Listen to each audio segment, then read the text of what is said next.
All right, a question. Have you ever heard of watermelon snow?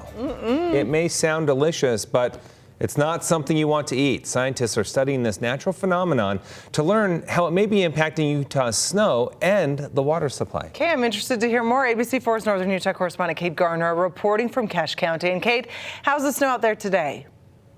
Well, I mean, if you've ever spent any time outside in the snow, you know just how often you need to reapply sunscreen to avoid getting a sunburn. And that's because snow is the most reflective natural surface on the planet. And that reflective nature plays a huge role in our water supply. Utah, home to the greatest snow on Earth.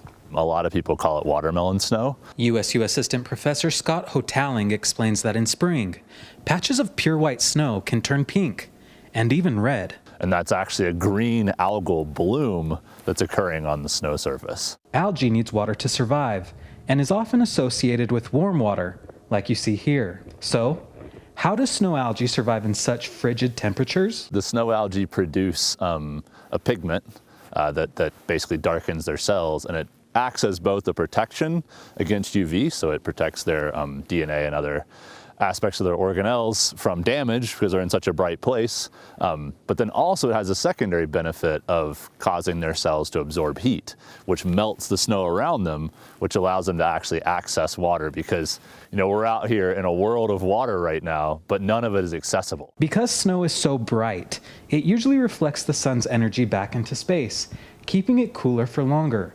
This creates runoff months after the last flake falls, but the algae speeds up the melting process. A group from the University of Alaska actually looked at what the contribution was of snow algae to total melt of an ice sheet over the course of a summer, and it accounted for about 15% of all of the meltwater that came off that ice field was because of these algal cells. Hotaling is working to figure out how much of Utah's snowmelt is a result of algae.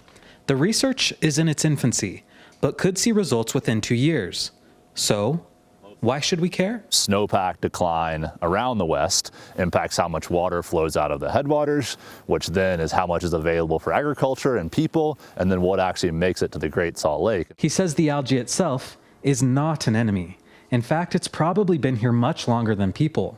But he says it may be becoming more prevalent, and humans may be partially responsible. It's entirely possible that the dust and other factors coming off of the Great Salt Lake and, you know, inversions and all these kinds of other particulates actually have nutrients attached to them, nitrogen and things like that, that can in turn promote snow algal blooms. The Great Salt Lake, roughly half of its lake bed, is exposed thanks to low water levels, which is particularly troublesome during the windy spring months.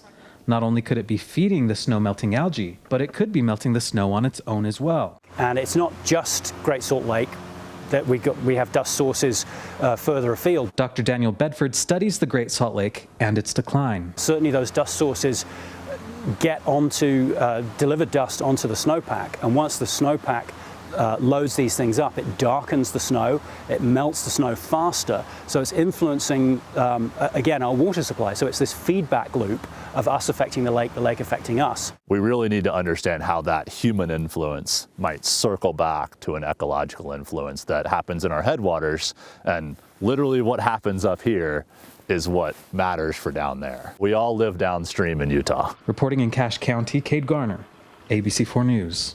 Time now for Utah's most accurate forecast with Alana